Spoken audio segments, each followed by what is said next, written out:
Hey, welcome back to Citi Newsroom. Let's take it to Kenya because government says it will intensify efforts to raise adequate funds for the carbon market for the reclamation of degraded lands here in Ghana.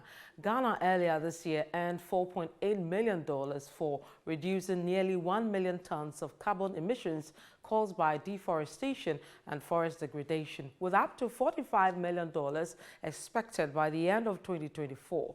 Now, speaking to journalists at the 2023 Africa Climate Summit in Nairobi, the Minister of Lands and Natural Resources, Samuel Abdullahi Jinapor, says the government is committed towards the restoration of Ghana's lost forest cover. Citi News' Ni Ayikwe Okan reports from Kenya. The Africa Climate Summit 2023, being organized in Nairobi, Kenya, is expected to provide an opportunity for African leaders to support ideas that drive climate resilience, adaptation, and mitigation efforts. Many stakeholders are keen to see solutions and action-oriented goals laid out in the Nairobi Declaration, which is scheduled to be adopted on the final day of the summit. In all, 24 heads of state from the African continent are expected to partake in the summit slated for September 4 to September 6. The opening session on Monday saw in attendance the President of Kenya, William Ruto, and ministers of state from various countries on the continent.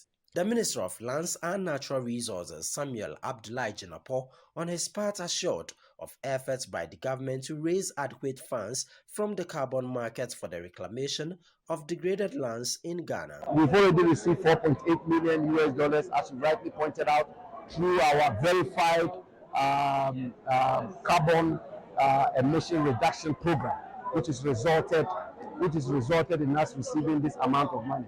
But ultimately, we have to work together across the government divide to tap into the carbon market, raise significant amount of funding to be able to promote afforestation, reclamation of our degraded lands, revegetation, and generally restore the forest and landscape of our country, Ghana. Speaking to journalists after his submission, the Minister of State at the Finance Ministry of Ghana, Mohammed Amin Adam, expressed concerns about the impact of insurgencies on the African continent on Ghana's chances of securing investment in its renewable energy efforts. When Ghana has done everything right, then you have regional partners that are involved in political instability. Burkina Faso, Mali, Niger. Then the investor says that there is perceived risk because they want to come in and invest and also scale up. And to be able to invest and scale up, they are worried. What if the instability, extends to Ghana? What happens to their investment? And if they scale up, they will want to also, grow their market into your regional neighboring markets. If they are involved in politically unstable environment, how do they go there?